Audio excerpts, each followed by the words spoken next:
bande kona biso wana bakweya kinde na mutambu ya banguna parce que mabe ebandaki koleka mingi na kati ya frontière ya Kasumbalesa.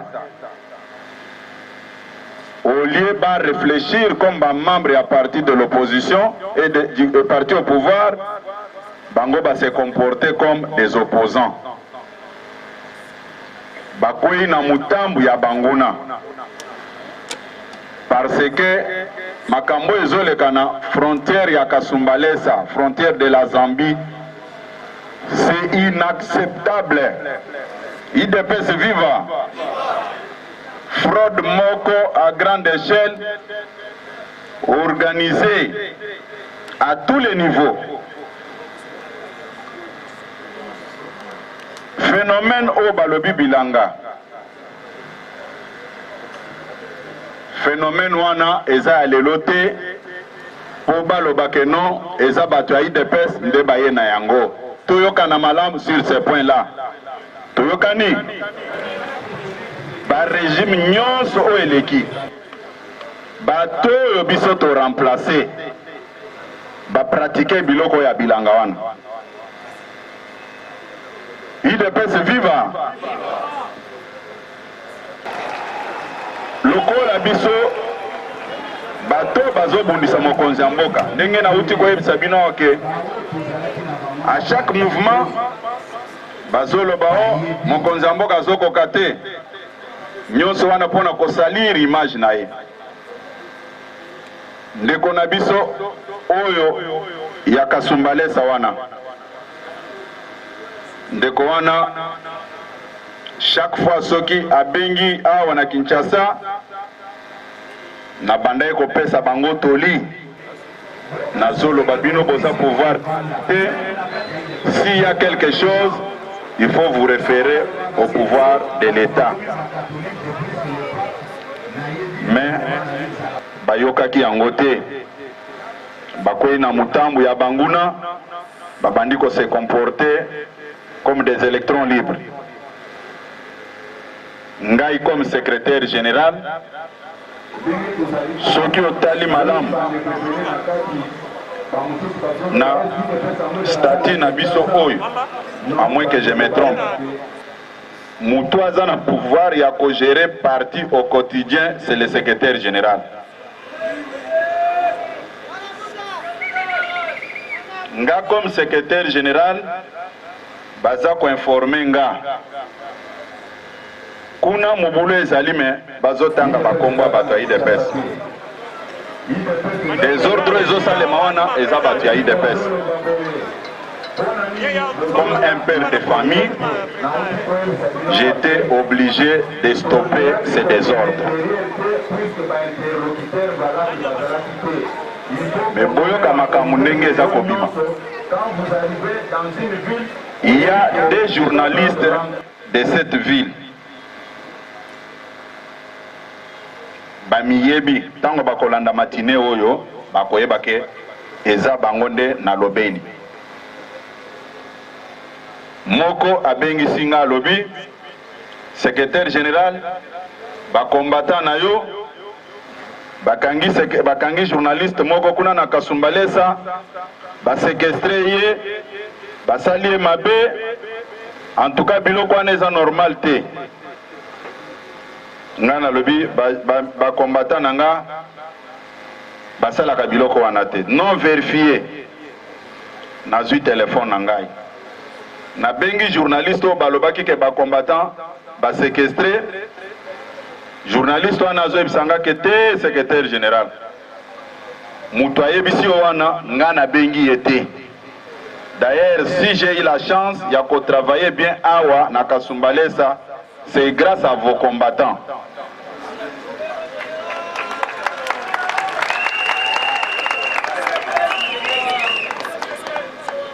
Na yebisi que non, collègue na yo, confrère na yo, nde abengi ngai ayebisi nga bongo. Ya lobi, aza mubuki lukuta. Vous allez comprendre que il y a toute une campagne pour ne ternir l'image de Batoaï de Pes. phénomène bilanga est un phénomène où est favorisé fraude makasi au batoyi de pesi baye kokuta mais biso tango tobundaki pona état de droit na justice ezaki te ke tokende kota na ba pratique wana na ndenge tozoloba boy biso tozwi décision responsable ya koloba ke non mutu nyonso ya kosala désordre botia ye maboko l'état azwa ba responsabilité na ye idps viva nasina yebisa bino awa biso idps tozalaki na armée te tozalaki na police te. Quand nous sommes arrivés au pouvoir, les chefs de l'État travaillent avec l'armée et la police laissés par son prédécesseur. C'est connu de tout le monde, tous les généraux, tous les officiers là, même les soldats des rangs, toye kokuta bango, biso IDPS, toye na mutute na bagage na biso comme l'AFDEL l'avait fait, puisque l'AFDEL avait une branche armée. Même dans des entreprises ici, toye na mutu moko te. Qu'on ne cherche pas à responsabiliser l'IDPS na buzoba o batika ki bango moko. On doit être strict et direct sur de tels genres de choses. Parce que batu oyo bazako favoriser fraude na frontière ya Kasumbalesa eza batu bango moko batiaki kuna. C'est connu de tout le monde. Mais balukaki par tous les moyens comment faire porter ces chapeaux à l'IDPS. Est-ce que directeur provincial, il y a DGDA au Katanga, Azamuta IDPS? DGI kuna, Azamuta IDPS? Basa batutokutaki kuna. Basa arrangeaki déjà avec tous les opérateurs économiques. Au Bakot Sarabilo qu'on a fraude. Maintenant, nos faibles en esprit, je dis bien nos faibles, bakoyi na mutambo wana. IDPS viva. Et ce qui est plus grave, au moment oyo bakati biloko nyonso, batindi basoda, o batia ordre, biso tolobi ok, bozotia ordre, mais kotia ordre, eza chèque en blanc pour ne kokanga même ba innocent ou soit kotumba ba drapeau à IDPS, là ça devient un autre problème. Là, ils vont encore me voir comment j'ai réagi par rapport si ce qu'on m'a dit est vrai. Na kotia bango na place na bango puisque je n'ai peur de personne.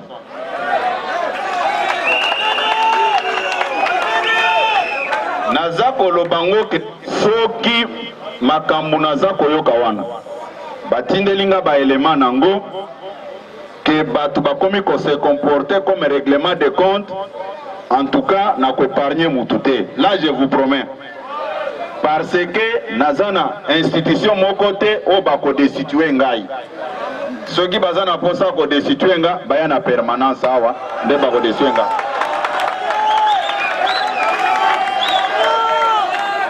Na minute oyo ndenge tozolo baboye, na minute oyo, qu'est-ce qui se passe à Kasumbalesa? Tous les opérateurs économiques, au babandoko se biloko na muyibi, babengi direction générale ya DGDA, ex-OFIDA, qu'ils ne sont pas en mesure, ya kofuta douane. Mais comment tu peux prétendre être un opérateur économique, osa ko importer ba marchandises, vous êtes incapable de faire douane. C'est-à-dire quoi? Quand j'ai mené des enquêtes, puisque Ngana Salaka Makambu, comment les choses se passent? Bazana système Nabango, vol organisé au plus haut niveau. Soki Toyoka Namalamu, c'est très important. Boyoka, ce que moi j'ai fait, c'était pour montrer à la face du monde que IDPS baza concerné ni de près ni de loin na babiloko anate. Mais il y a certaines individualités au Bakende Kokota na Banini wana. Nous, en tant que parti politique qui s'est battu pour l'état de droit, nous avons soutenir Biloko. Puisque les commanditaires vont poser des problèmes. Au moment où nous parlons, comment est-ce que ça coopérer? Ceux qui vont remorquer na ba marchandises wana, bazo décharger une grande quantité. À titre d'exemple, remorque cause à 1000 cartons de savon. C'est un exemple que je donne pour vous faire comprendre les problèmes. Bako décharger 9000 cartons na ngambo ya Zambie. IDPS viva. Sikoyo batiki une petite quantité na kati ya mutuka, soit 1000 cartons. Oyo bayebi ke mibeko eza kolobela makambo oyo etali commerce transfrontalier oyo bataxaka ngo mingi te. Les opérateurs économiques savent ce que je dis là. Et puis ezokota ndenge wana des fois ekofuta te. Sikoyo les 9000 etikali na ngambo kuna nde phénomène bilanga. Ezokota bilanga sikoyo. Ezo échappé sikoyo na trésor public mbongo ekokota. IDPS viva. Et après, ce sont les mêmes. Au Bazako Sakanana Mokonzamboka que non, depuis que Tshisekedi est arrivé, on ne voit rien. Non, on doit boucher tous les tuyaux. Il y a mafia wana.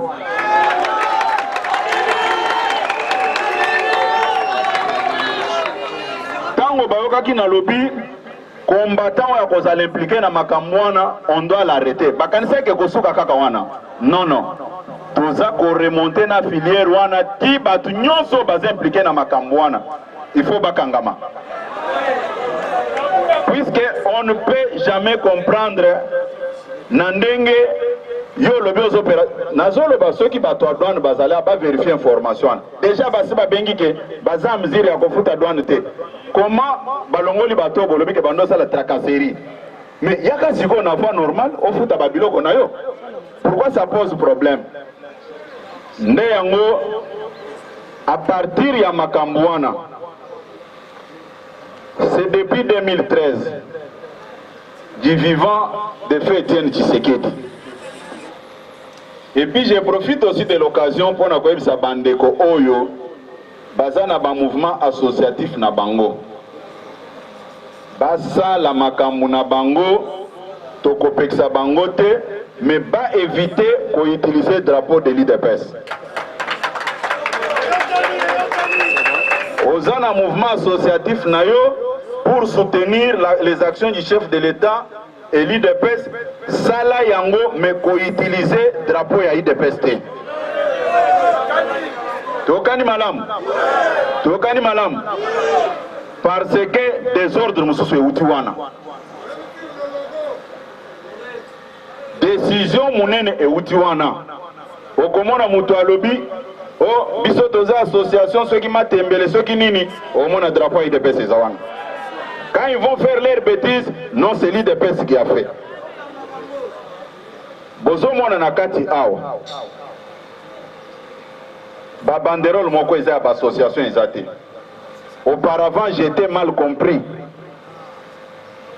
Quand je suis arrivé au pouvoir, Namonaki ba affiche belé, les amis d'Augustin Kabouya, bakomi biloko ebele, les amis de Félix Tshisekedi, les amis de Jean-Marc Aboun, bakomi ba biloko ba association ebele ezaki na kata. Et j'avais instruit au service de commencer d'abord à enlever les affiches qui portaient mon nom et le reste bolongolango pe permanent, eza permanence ya IDPS. Tout mouvement associatif où elingi ko travailler baluka ba siège na bango ailleurs. Tokani malam.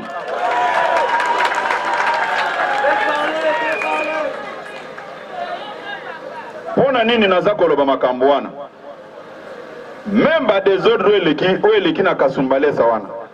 Où ezoleka na Lubumbashi wana. Okobenga président fédéral na Lubumbashi alobi ayebe le côté. Mais on te montre une vidéo au bazo mata drapeau IDPS. Et quand vous regardez comme ça, ozoe ba mutu wana te. IDPS viva. Ndenge toza boy. Eza na fédération mon côté, o ngana ebi ba dirigeant na ngote. n'a travaillé na parti Oyo une fois arrivé au niveau des structures de prise de décision au niveau de l'exécutif. J'étais à la communication. J'avais la communication dans mes attributions jusqu'au moment où j'étais secrétaire général adjoint. Toutes les décisions prises par le fait Etienne Tshisekedi, nous avons rendre en public. Nayebi, quand il me dit que tu es président de telle structure à tel endroit, Nayebi, puisque nous avons rendre Babylone en public, comment nous ignorer? Et bien, les bureau nangana.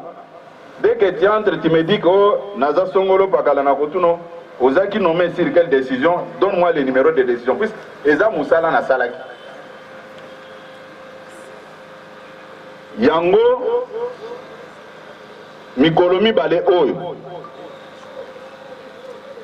Tozo passé na étape ya restitution, na redynamisation à partir. Ba nouvelle décision, il faut ébima. Décision ya Liboso et Kouta d'abord na niveau ya Okatanga pour dire qui peut diriger ce coin et qui ne peut pas. Puis c'est très important. Pourquoi Tozo le Beloko wana? C'est inacceptable. Depuis 2013, ba fédéraux nyonso baza en place. Baza ba fédéraux laissés par fait Etienne Tshisekedi. Parce que, quand on a en 2014, après la nomination en 2013, a eu un problème de santé à Kepoto, a eu en 2016. Quand on a eu en 2016, quelques jours après, a eu un problème de santé à Kepoto, Batouana va en place, à Koufi, il faut toquer des congrès. Mais pour donner la crédibilité et la légitimité à notre congrès, to solo laki, to l'évacue option que les fédéraux qui sont en place restent jusqu'à l'élection du nouveau président qui va succéder Etienne Tshisekedi. Nde yango soki muto eli boso nango lobi oza président fédéral, soki okosinga na koyeba kakosi. Soki olobi vérité na koyeba ka olobi vérité. Après congrès, Toponi mwana mboka Félix Tshisekedi. Bomoni ke ba fédéraux na bazalé kaka en place. De 2013 2018, c'est 5 ans. Tango Toponi mwana mboka Félix Tshisekedi mbala moko elandani na makambo maponomi. Ye baponi mokonzi mboka na 2019. Bomoni ke problème ba fédération na tosirisi yangote. Depuis 2013. Ezana ba mususu bakufa, ezana ba mususu bakenda na bango comme des oiseaux migrateurs au balandaki ba bonheur na bateau batika kibiso. Il y a beaucoup de choses qu'on doit corriger. Nde yango ba décision eza kobima, puisque quand les gens parlent de la redynamisation du parti, vous allez redynamiser le parti avec quel interlocuteur valable liboso na yo? Puisque tu ne peux pas quitter Kinshasa, na ke Maniema, na ke redynamiser parti. Est-ce que vous va venir nyonso à Maniema? Ou soit toke au la tourisme na yo, ou le bigo na ke redynamisation en parti. Pour faire une descente et la redynamisation, il faut déjà un responsable nommé par décision. Quand vous arrivez, bango bako yambayo, bosoli na bango ba yebisi yo ke non. Ah ouais, pas na biso, voilà comment nous vivons. Comme ça vous pouvez évoluer. C'est pour éviter les dérapages comme ce que nous venons de déplorer à Kasumbalesa. IDPS viva! IDPS viva! Nayoki ndeko moko azolo bakuna misala. Tokokoma na ba point wana, mais il faut qu'on la discipliner. Il faut qu'on la discipliner. Que nous sommes un parti au pouvoir, notre comportement doit être différent du comportement passé quand nous étions dans l'opposition. IDPS viva!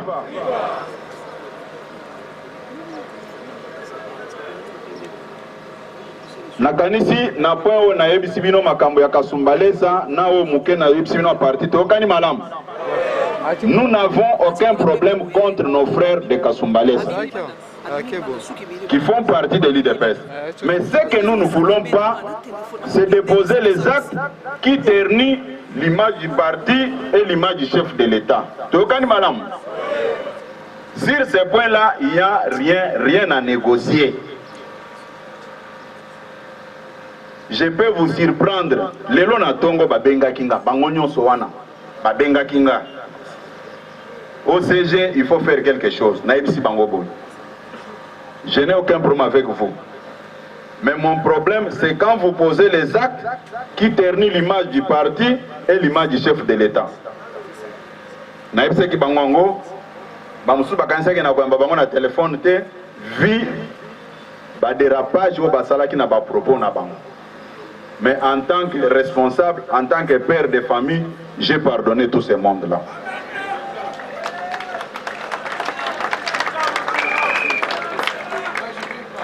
Pourquoi j'ai dit ça? C'est vraiment irresponsable même. Vous parlez d'un dossier, allez, Bobandi Kofinga Moutou, Kofinga Baboti Naye, d'ailleurs tous mes parents ne sont pas en vie. Oui, mes deux parents sont déjà morts, mais leur nom vient chercher quoi dans les histoires de l'IDPS? Vous pensez qu'en réagissant de cette manière, vous allez me faire reculer? Je ne pense pas. On doit avoir un comportement qui honore l'image du chef de l'État et le parti. Même Ndenge Bozali Boye, ceux qui ont mis la balabala opposé, acte moko ya mabe, okozala surpris. Okolobono, CG Bokono sacrifié par combattant, non. Le chef de l'État est le président de tous les partis politiques que vous voyez ici. Il est au-dessus de la mêlée. Et tous nos actes que nous posons, nos adversaires en profitent. On a aux yeux de l'opinion que non, voilà, Tshisekedi n'est pas à la hauteur, voilà ce qui se passe dans son parti. Et ça n'a pas malamoté. Tous un comportement, oyo, et que ça la kebatu va respecter biso, va respecter Mokonzamboka. IDPS viva. Nakanisi tookani malamu place wana. Tookani. Nayokaki bino bapanzi sango. Ebele babengisa kinga. Pona nini forum moko eza koleka. Ou eza organisé, ce qui n'est pas un professeur là, si c'est Kabamba ou quoi. On dégage ni tozo mona bino IDPS te. Toyoka na malamu. Biso IDPS toza parti ya ba principe tokoki komiko tsana eloko kapo balobite opo muto auti poto opo balobia za professeur. Soki oke na campus comment on appelle ba professeur bazana. Hein? Oh, mais écoutez, IDPS viva. Soki oke na campus okuta ba professeur bazana. Hein? Mais voilà, awa nakata pas professeur bazaliao. Hein? Nalobi, écoutez, vous savez ce qui m'a énervé dans cette affaire, c'est quoi? Le monsieur, pour donner la crédibilité à son histoire, va utiliser les mensonges. Nana toleraka lukutate. Nazaka très sensible, ceux qui n'ont pas au kosi, n'a pas monté ma moto, puisque vous voulez faire passer le mal où les accords correspondent à la réalité. Le monsieur professeur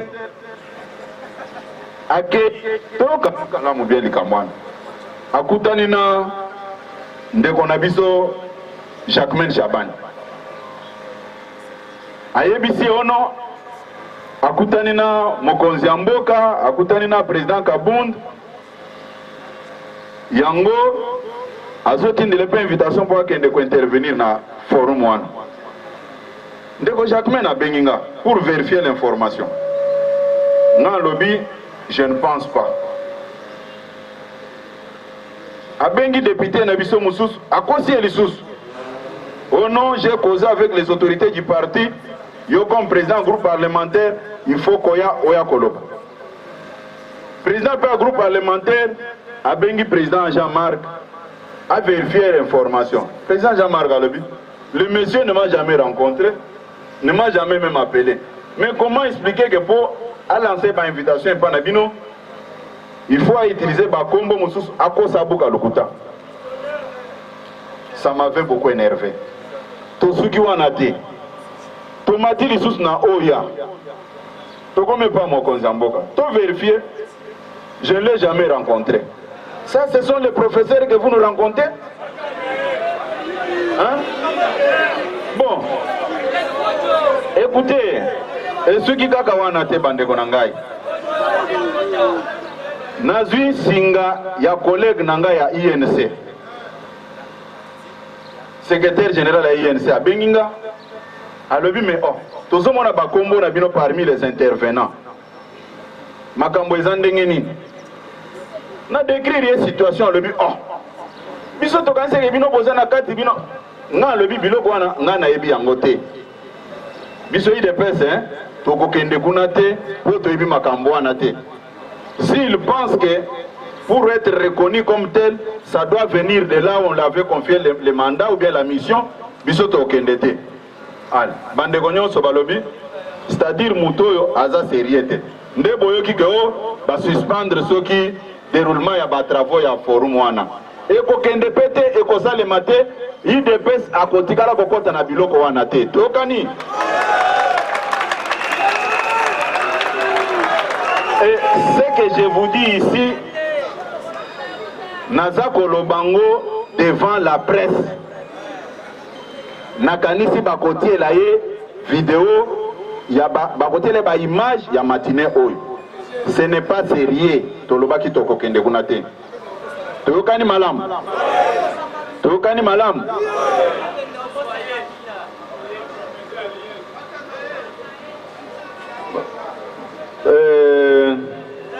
Nakanisi bino bapanzi sango bobanda ko tungisanga na zela singa ebisaki bino ke na ko répondre bino na mutuna wana na kati ya matinée. Je pense que vous êtes satisfait par rapport à votre préoccupation.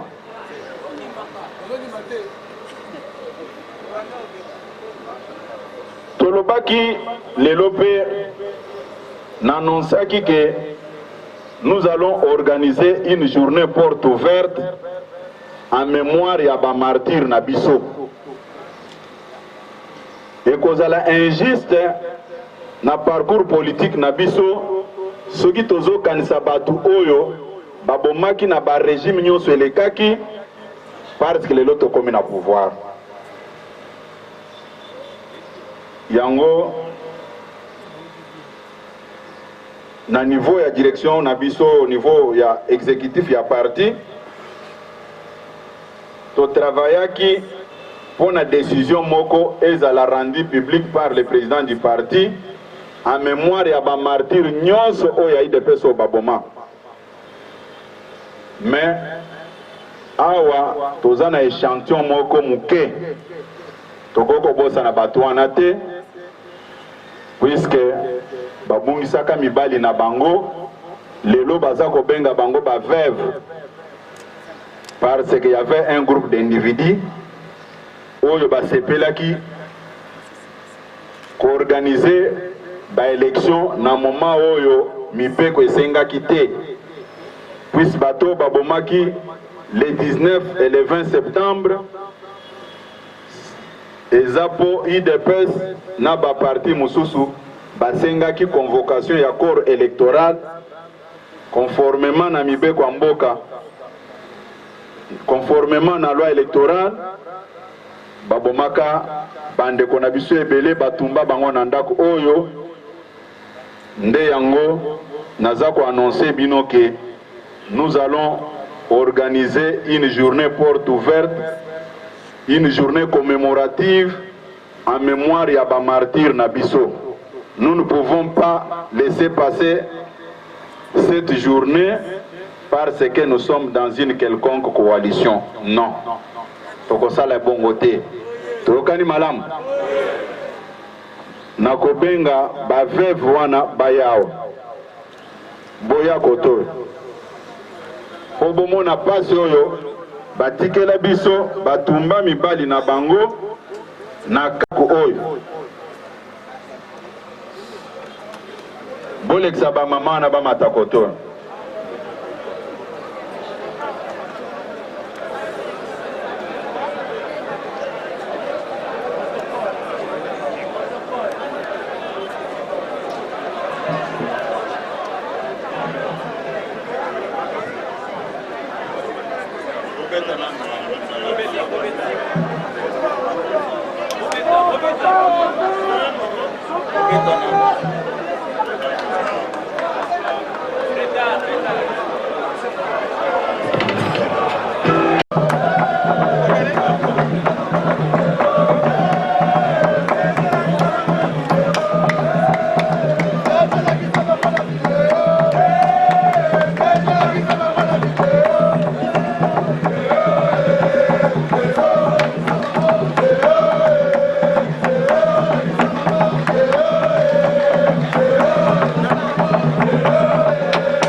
pena cool, Africa cool, pena cool, le quoi cool matopi, cool. Africa Cool, c'est la destination de prédilection pour une communication optimale. Longo Dianabino Mama. Merci beaucoup. La chaîne Nabiso Africa Cool. En tout cas, la chaîne est bien. Et puis, vous êtes très rapide. Ils êtes très rapide. Et la chaîne, moko, bako ça a bien confiance. En tout cas, nazo senga na bato oyo nanu ba souscrire te bazwa. Donc, eza vraiment neti oyo balobaka ke buka lelo, lamba lelo, lia lelo. Donc, eza kitoko na sepeli na bino, na sengi na bato nyonso bo souscrire ebele boko zala dessus te.